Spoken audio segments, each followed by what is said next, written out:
La CENI a publié dans la soirée des résultats provisoires dans quelques districts de diverses régions. Malgré ce, moins de 5% des procès-verbaux ont été jusque-là vérifiés. Dans les 5 districts d'Atan-Najiv où la CENI a publié des résultats provisoires, les candidats de la plateforme Fransakine sont généralement en tête des votes. Cependant, dans le district d'Anjamazn, chef-lieu Atan-Najiv, le candidat de l'Irmar occupe provisoirement la première place. La région Vakna-Karach a également envoyé des résultats notamment à Tirabévoulou et Faajou. Madoudé Betaf a quant à eux atteint 6% de procès-verbaux vérifiés où les candidats présentés par la plateforme Fransakine continuent de dominer selon les résultats provisoires. Dans la région d'Itas, seuls 2 districts, Miarnarif et Sovnanjin, ont déjà transmis des procès-verbaux à la CENI avec un taux de vérification de PV de moins de 2%. Les régions d'Atimon-Snanan, Fidvnan, Otmatiach, Irumbe, Vadvav, Pouin, Diana, Sava, Menabe, Atimonjifen, Anous, Anjoui, Pittsburgh et Sofia ont également déjà soumis des résultats à la CENI.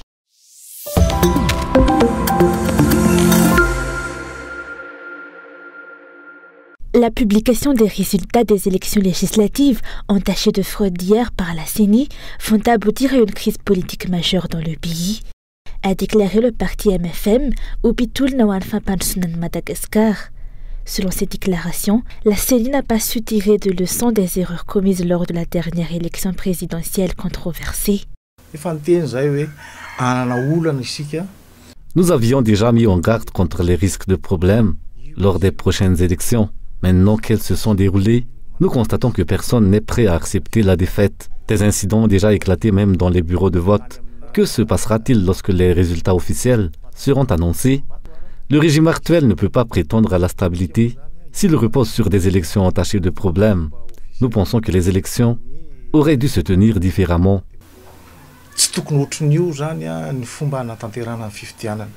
Les élections frauduleuses telles que celles d'hier sont devenues monnaie courante au cours des 60 dernières années. Les candidats pro régime successifs mettent à chaque fois en place des stratégies sournoises pour garder le pouvoir. Ces problèmes ne se limitent pas aux récentes élections, mais ils sont récurrents depuis les 60 dernières années, ce qui contribue au recul du pays.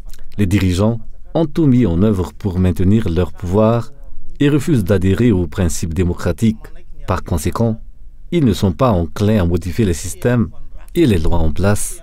Il n'est donc pas surprenant que des problèmes soient déjà observés dans chaque bureau de Funkuntan bien avant la tenue des élections.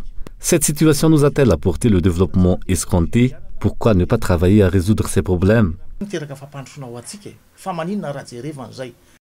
Toutes les forces vives du pays doivent coopérer afin de trouver ensemble une solution pour le développement du pays. En raison des manipulations des résultats constatés, les élections législatives qui ont eu lieu hier devraient être annulées, selon les explications.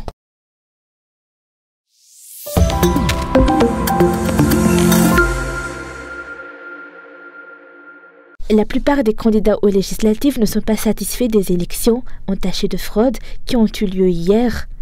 Parmi eux, un candidat indépendant et ses colistés du 4e arrondissement ont déclaré qu'ils ne toléreront aucune forme de fraude et prévoient de porter plainte auprès de la CENI et de la HCC pour ces infractions.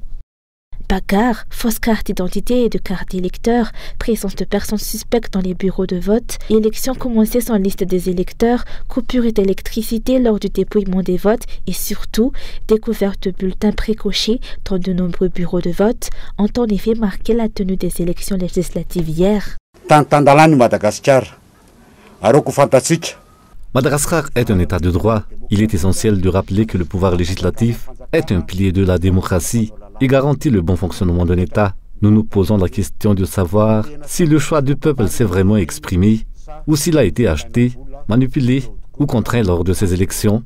Nous ne sommes pas satisfaits de ces élections bâclées et nous n'accepterons pas les fraudes. Nous combattrons ces irrégularités jusqu'à la fin.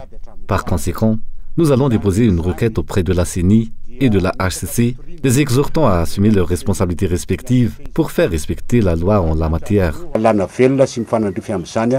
Outre ce candidat indépendant du 4e arrondissement, 5 autres candidats à Fénois-Rivest contestent également les résultats des élections.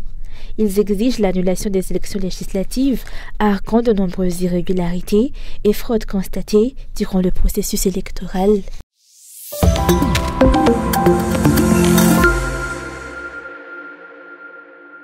Malgré les intimidations, la fermeture des stations de radio et les nombreuses infractions, notamment la pression exercée sur les fonctionnaires et la population pour qu'ils votent en faveur du candidat présenté par le parti au pouvoir dans la région d'Abat Finanjana Mournimani, l'ancienne présidente de l'Assemblée nationale, Christine Razanamassou, arrive provisoirement en tête des votes. Elle a souligné qu'il y a eu de nombreuses formes de non-respect des lois et de restrictions de la localité durant le scrutin, ce qui est totalement contraire à la démocratie.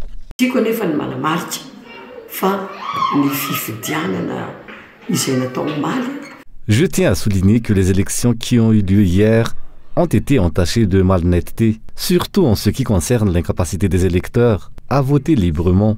Je distingue particulièrement les communes suivantes: Midunganjefan, Manjusru, Hambourg-Pout et Fénois-Rive. Il y a eu beaucoup d'intimidation envers les électeurs par le déploiement d'éléments des forces de l'ordre. Avant même d'entrer dans les bureaux de vote, il y a eu des formes de campagne électorale en faveur du numéro 1, incitant la population à voter pour ce candidat sous peine de conséquences. Même pendant le jour du scrutin, la distribution de kits scolaires à chaque foyer a continué.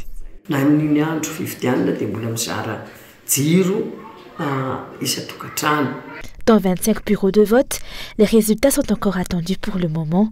C'est pourquoi cette candidate encourage la population à rester calme et à continuer à veiller et protéger son choix. Les habitants d'Abat Finanjan ont affirmé qu'ils défendront et se battront jusqu'au bout pour garantir la transparence des résultats de ces élections législatives.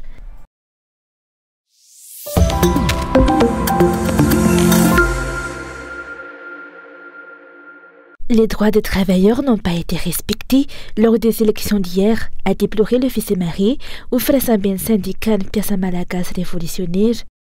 En effet, selon ses observations, bien que la journée d'hier ait été déclarée jour chômé rémunéré en vue des élections législatives, de nombreux travailleurs de l'île n'ont pas bénéficié de cette disposition.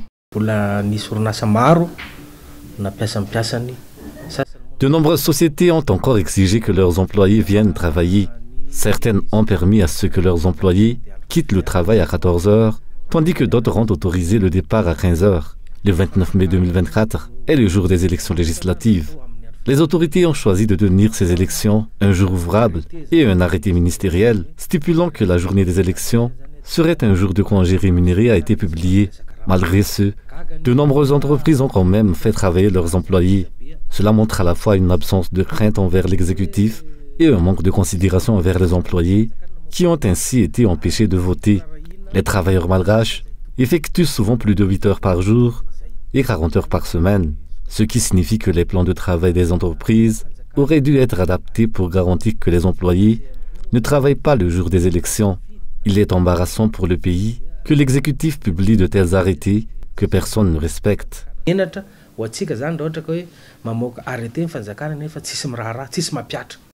Les autorités auraient dû organiser des campagnes de sensibilisation répétées pour rappeler aux employeurs l'importance du vote et le respect des droits des employés, qui sont avant tout des citoyens. Elles auraient dû faire preuve de plus de rigueur à cet égard. Le Fisemare a ajouté que ce mépris des employeurs à l'égard des directives des dirigeants reflète la faiblesse du régime.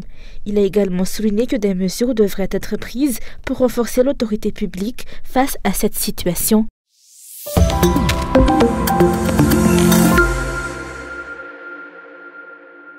La CITES, ou Convention sur le commerce international des espèces de faune et flore sauvages menacées d'extinction, intervient également dans le rapatriement des lémuriens et tortues étoilées trouvées en Thaïlande, étant donné que ces animaux sont des espèces endémiques. Le processus pour ce rapatriement et l'enquête sur cette affaire sont toujours en cours, selon les responsables. 18 personnes ont été impliquées dans le trafic de ces animaux, découvert le 1er mai dernier en Thaïlande.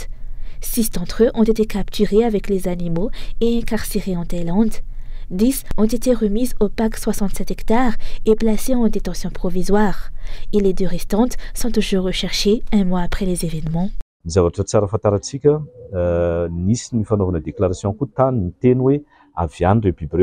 Selon certaines déclarations, ces animaux pourraient provenir de chez eux et ils ont demandé un test ADN. Cependant, grâce à l'enquête menée par la douane, le chef du réseau local a avoué que ces animaux venaient de Madagascar, plus précisément de Murumbi. et qu'ils avaient été transportés à partir d'Ondavadouk. Nous en sommes à l'étape de confirmation de ces informations. L'enquête ne se limite pas au niveau local. Nous collaborons également avec la douane et les ministères de l'environnement des deux pays concernés. Il est important de noter que nous parlons ici d'espèces sauvages, notamment endémiques. De ce fait, d'autres entités, telles que la CITES, sont également impliquées pour faciliter le rapatriement de ces animaux à Madagascar. Un atelier s'est tenu aujourd'hui à l'aéroport d'Ivato pour motiver les agents afin de lutter contre la corruption et la contrebande des ressources nationales. Cette initiative s'inscrit dans le cadre du projet Trafic financé par l'USAID.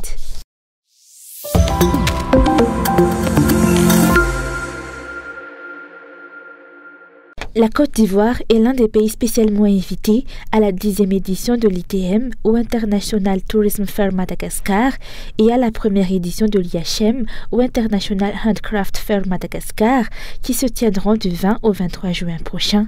La deuxième signature des partenariats et collaborations pour la tenue de ces deux salons a eu lieu aujourd'hui à Ivato. Par rapport au salon, on a toute la partie économique en fait, de notre pays. Il va y avoir des hommes d'affaires qui vont arriver, il va y avoir des partenaires touristiques qui seront présents. La Côte d'Ivoire va être aussi représentée au point de vue culturel. On va présenter certainement des aspects de notre culture. Il va y avoir aussi une présence gastronomique très forte avec un échange avec les organisations artisanales de Madagascar. Je pense qu'on a beaucoup de choses à partager ensemble et nous sommes prêts à le faire. Voilà. Et je pense que ça va aussi ouvrir une opportunité incroyable pour que des gens dans cette partie de l'Afrique qui ne connaissent pas l'océan Indien et surtout Madagascar puissent découvrir, je peux le confirmer, ce beau pays qu'est Madagascar. L'ITM et l'IHM sont organisés dans le but d'améliorer le secteur touristique malgache et d'attirer davantage de touristes. Les artisans seront particulièrement mis à l'honneur pour l'occasion. L'accès aux matières premières sera facilité, la formation sera renforcée pour améliorer la qualité des produits et les artisans bénéficieront de soutien pour trouver des opportunités d'affaires.